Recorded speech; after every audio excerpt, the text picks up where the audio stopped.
Hello, folks of the internet. Welcome to another one of my videos. This one, we're going to cover my first week of solo on the bus. Um, I came out of training. We had our little, we call it a little pick, a little lineup for the 29 people in the class that made it. And we picked an order. I was near the bottom. And I ended up with a 350 350 a.m. 0350 100 hours at the old North Division, which is a school board garage now at 27th Avenue and 60th Street. And that's where all the inner city routes used to come out from. Um, um, I think a couple of Carroll City routes and anything in the northern end of the county, but all the inner city, all the urban routes, the 21, the old 15, the 14, the 25. These are routes that are before 1986. Remember, we're talking about like March of 1984. And at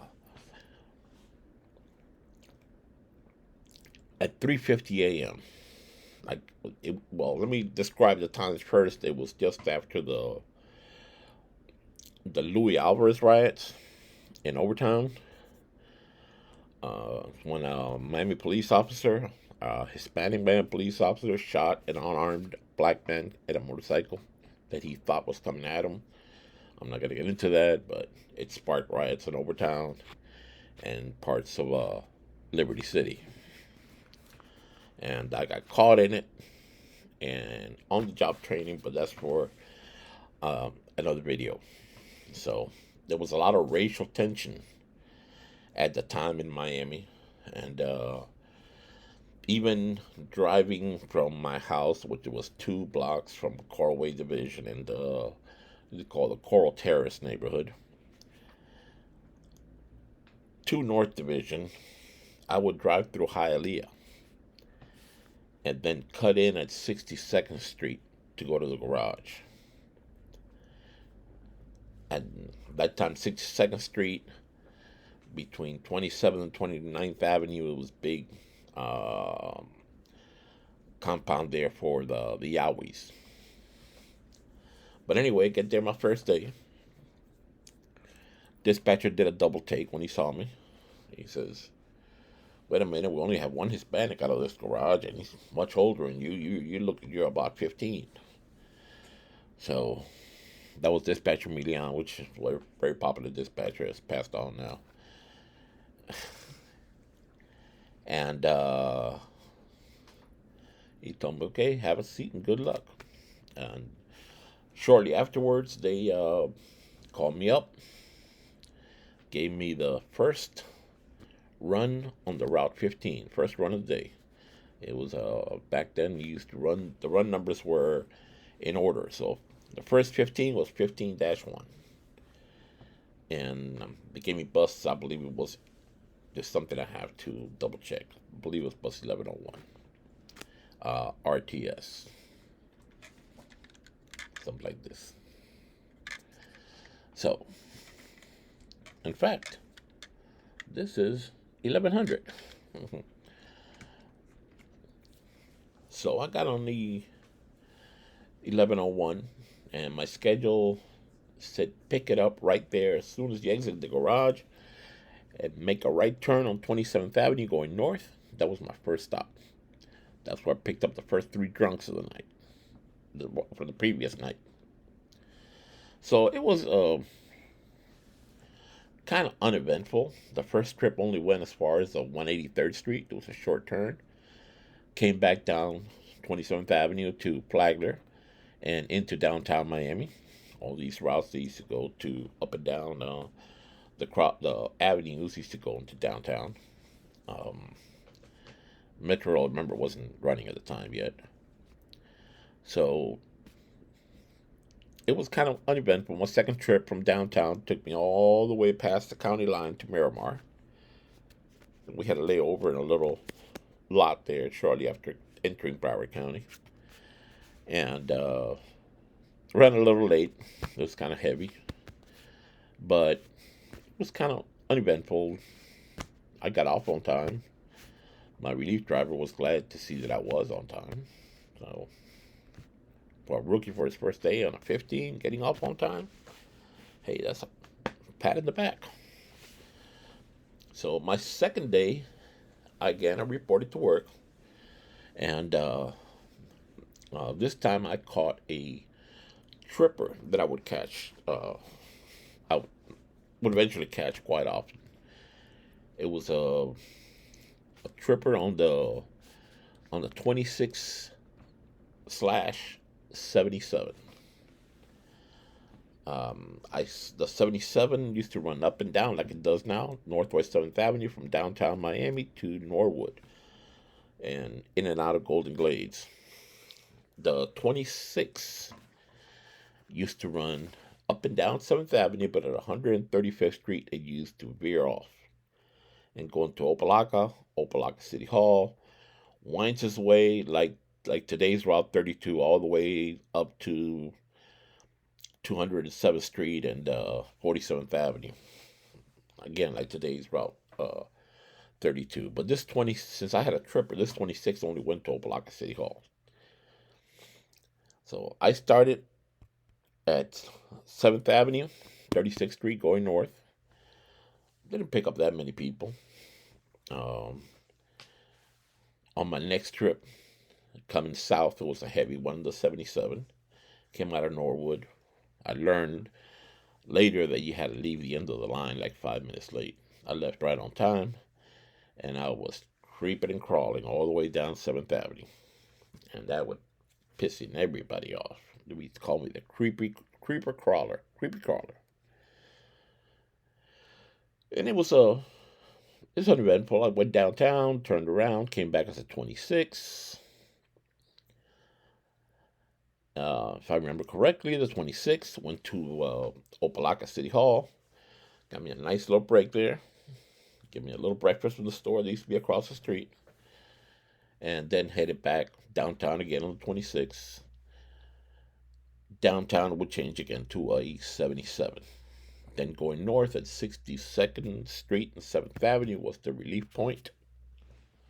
And hear noises outside.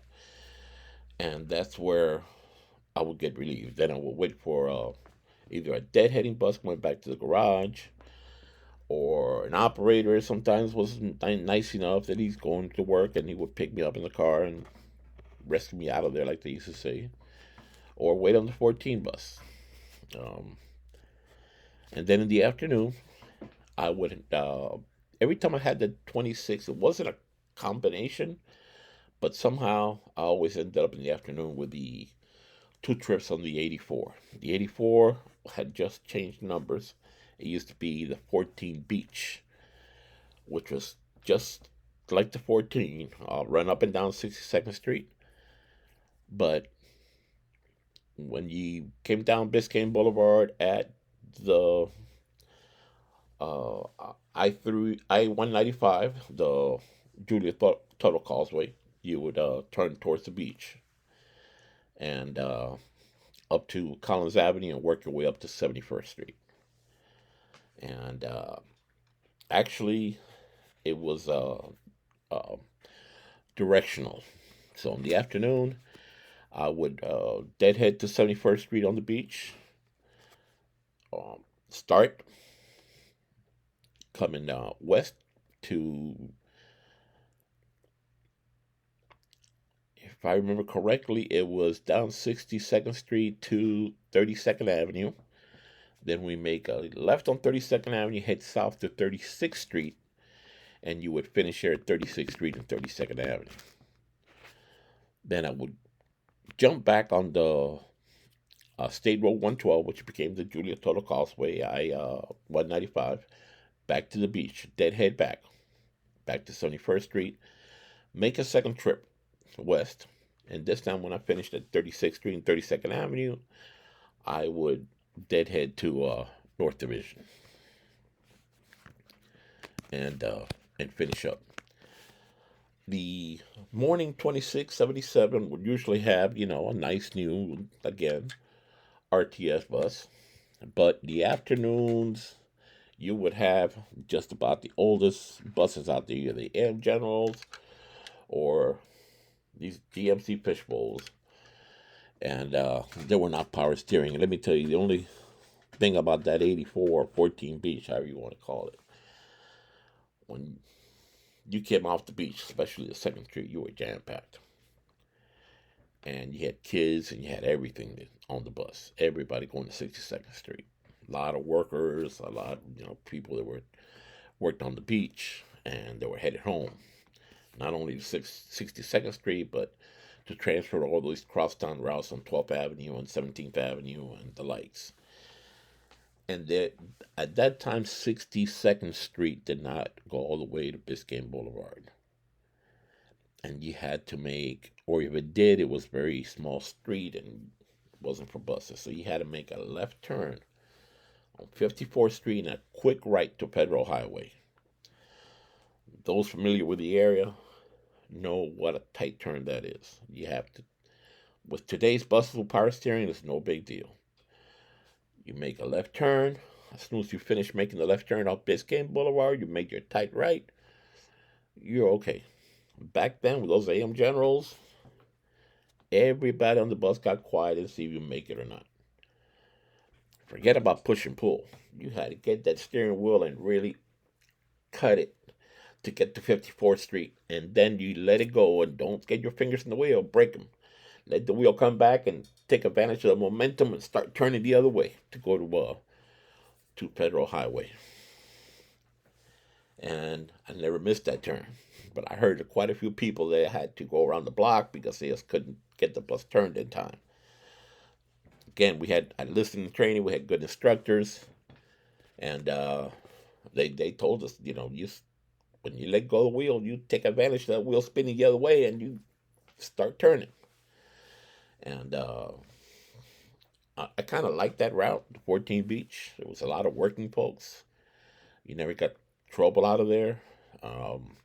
If the kids from the schools will act up, hey, these people want to get home. They take care of that problem for you. And I know I looked like I was 15, but I never had a problem with that. Now, what I wanted to tell you is my third day, the Wednesday. This will take the rest of the video, and I hope I don't go too long with it. The third day, I got my first split run. It was the Route 23.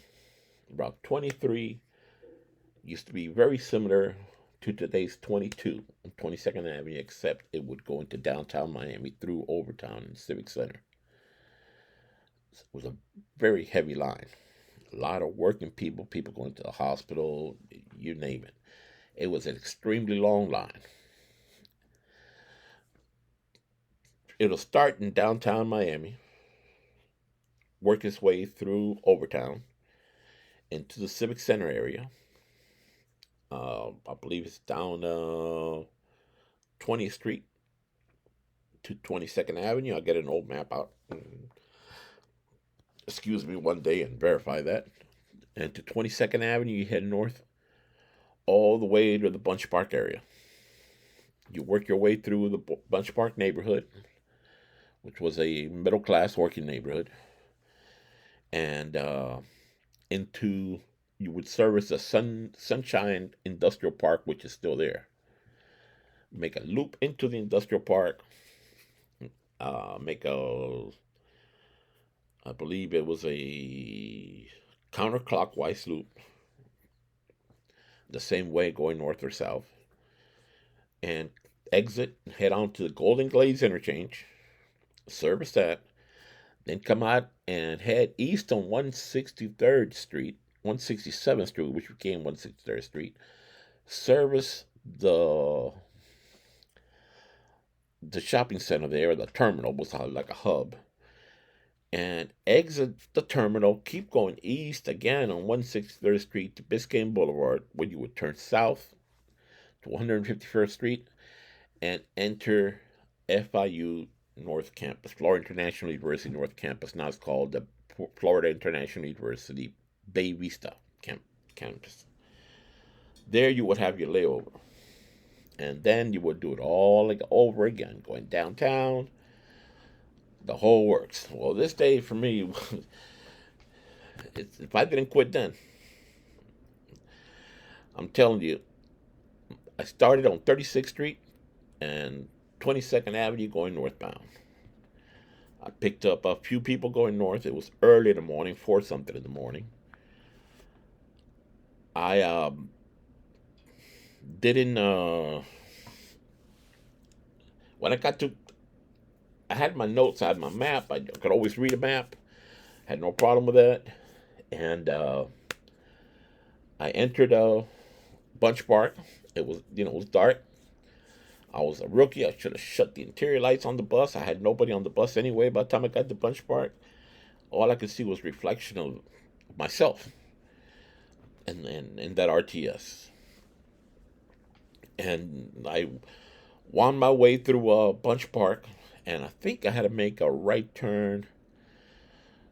Again, I got to look at the map on 160th Street. Of course, 160th Street came after 159th, so that's no big deal. But I had a note on my maps during during training when we did the route that there was a street side missing. So I said, okay, 159th Street, the next turn is mine, and like I said, I can barely see. It had dew on the glass and early morning, and I made my right turn on what I thought was a street. Turned out to be an asphalt driveway.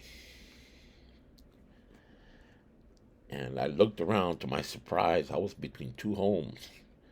And at that time, Bunch Park was mostly small houses with big yards. And a lot of the yards were not fenced in. And when I saw myself between 2 homes, my front tires were already on the grass now because the asphalt driveway had ended. And I said, hell with it. I kicked it. I can see the other street. And there was nothing on my way. There was 2 houses. I was between the 2 houses. Like I said, they had pretty good backyards. I didn't see no fencing, nothing like that. I can feel that bus. Excuse me. I'm going to put this video on pause for 1 second.